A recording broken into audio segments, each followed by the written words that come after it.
So we're at the place that all the Jeeps go to.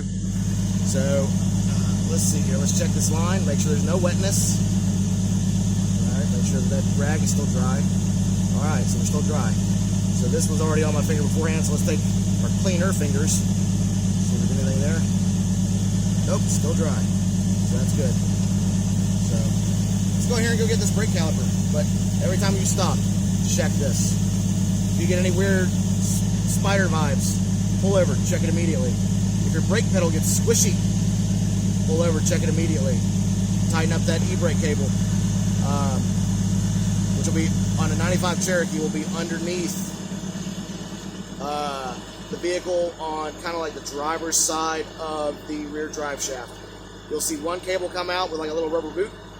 That one cable that's hooked up to the e-brake handle, that cable will come out and it'll hook up into a little bracket.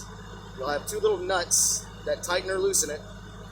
And then that one wire that's hooked up to that bracket, that rod with those two nuts, you'll see two wires coming off of that bracket. One goes to your left wheel on the back, the other one goes to your right wheel on the back. Tighten that sucker up. I think on this one, on the 95 Cherokee, it's 13 millimeter.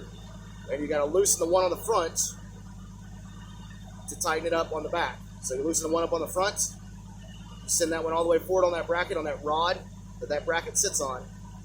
Loosen up that 13 millimeter all the way to the front, and it'll be muddy. It'll be gummed up with all kinds of shit, so you probably got to beat it, get all that rust and dirt off. So you take that front nut, loosen it up all the way to the front of that rod, and then you tighten up the rear nuts. You're going to need a ratchet with a really, really long extension, or a wrench, 13 millimeter wrench, around about 13 millimeter. All right,